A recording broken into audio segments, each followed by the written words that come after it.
샬롬. 오늘은 달고나 7주차 6째 날 토요일입니다. 출애굽기 8장 말씀을 통해서 함께 은혜를 나누고자 합니다. 하나님이 내리시는 재앙이 계속되는데 이 재앙은 점차 다른 양상으로 발전을 합니다. 출애굽기 8장은 세 가지 재앙을 이야기합니다. 8장 1절부터 15절까지는 두 번째 재앙인 개구리 재앙입니다. 개구리는 애굽 사람들의 다산과 번식의 신으로 섬기는 신의 형상입니다. 개구리가 알을 얼마나 많이 낳는지 생각해보면 쉽게 이해가 갈 것입니다.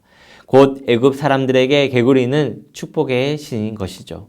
그런데 아론이 모세가 시키는 대로 지팡이를 들고 강과 운하와 늪 쪽으로 손을 내밀자 개구리가 천지사방을 뛰어다니며 온 땅을 뒤덮어 버립니다. 이를 본 애굽의 마술사들도 똑같이 흉내를 내지만 넘쳐나는 개구리는 이제 축복이 아니라 재앙이 되어버리고 맙니다. 사람들의 생활을 불가능하게 하는 골칫거리가 되어버린 것이죠. 그러자 바로는 모세와 아론을 불러 이들을 물러가게 하라고 부탁을 합니다. 그러면 보내주겠다라는 것입니다.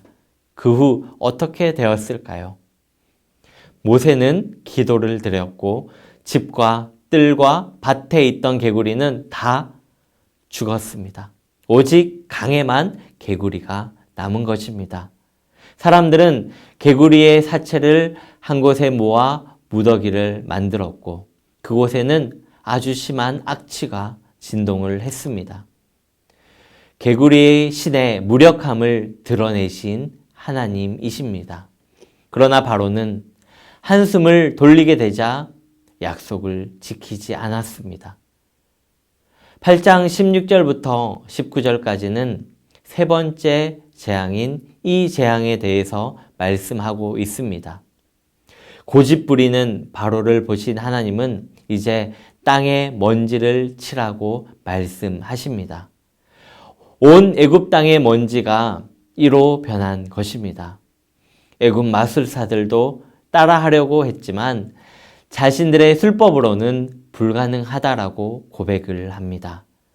애굽 사람들이 나일강의 신을 섬기는 것처럼 땅의 신을 섬겼는데 그 땅의 먼지가 이로 변하여 사람과 짐승에게 괴로움을 주는 일이 생기고 만 것이죠. 생명을 기르는 터전인 흙이 생명에게 고통을 준다라는 것은 땅의 신은 생명을 유익하게 하는 신이 아니라고 말하는 것입니다. 땅의 신은 참신이 아니라 거짓 우상임을 드러낸 것입니다. 8장 20절부터 32절까지는 네 번째 재앙인 파리 재앙입니다. 여러분은 파리 대왕이라는 말을 기억하십니까? 파리는 그 당시 왕권을 상징했는데 당시 애굽 사람들은 파리의 형상을 한 신이 백성을 보호하고 지킨다는 믿음을 가지고 있었습니다. 그런데 자신들을 보호해야 할 파리가 온 땅에 그리고 집집이 들끓기 시작한 것입니다. 온 땅을 폐허로 만드는 주범이 바로 파리가 된 것이죠. 놀라운 사실은 이스라엘 백성이 사는 고센 땅엔 파리가 없었습니다. 하나님은 이스라엘 백성을 구별하신 것입니다. 그러자 바로는 제사를 드리러 가라고 하지만 이 땅에서만 드리라고 제안을 합니다.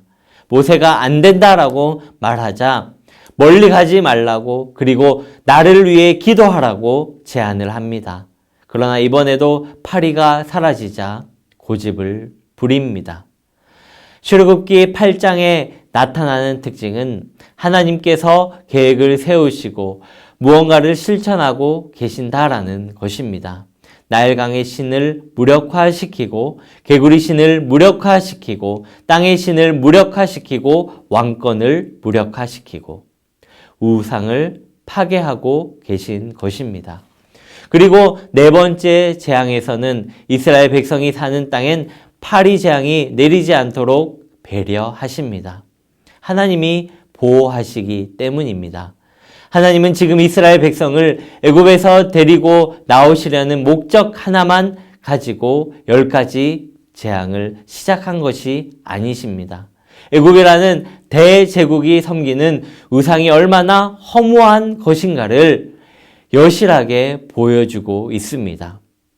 고대 제국 애굽의 지배 구조를 가능하게 했던 우상들의 힘을 여지없이 무력화시키는 하나님은 진정한 신이 하나님 한 분뿐이라는 것을 보여주고 있는 것입니다. 이는 사람을 지배하는 우상을 파괴하는 것이며 이스라엘 백성들에게 하나님의 어떤 분이신지를 교육하는 것입니다. 사랑하는 성도 여러분, 우리의 생활 한복판에 어떤 우상이 있는지 생각해 본 적이 있으십니까? 하나님은 지금 애굽 백성들이 너무나 당연하게 섬겼던 우상을 파괴하고 계십니다. 우리도 우리 주변의 우상들을 분별할 수 있기를 바랍니다.